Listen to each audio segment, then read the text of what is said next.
गरम किंबा पखाल भात रे एमती थरे जन्नी बरा को बनै खांतु उपरु क्रिस्पी बहुत टेस्टी लागिवो खाय पई।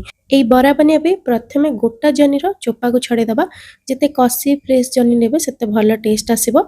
प्रथमे जन्नी को टिके चाखी देबे पिता अछि कि नै। चोपा छड़े सारा पर छोट छोट गर गर करके काटिदेवे जमती वीडियो में आपण मानकु देखौची। तापरे गोटे गर को नेकी एमती पतला पतला करके काटिबे। एमिति काटिबे जेमती गोटा गोटा हेकी रहिबो।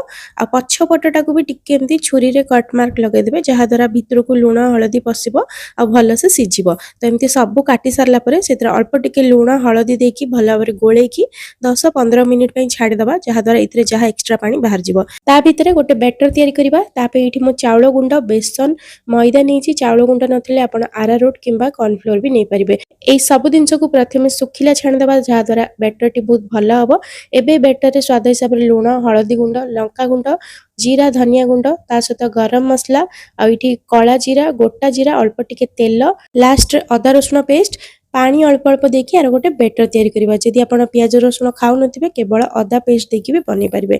तो बैटर को बेसी पतला करबेनी एमती कंसिस्टेंसी रखिबे। ता भितरे एठी 15 मिनिट हेई जाईची जन्नी रु केते पानी बाहरिची। एबे सब जन्नी को भलो भाबरे चुपुड़ी दबा।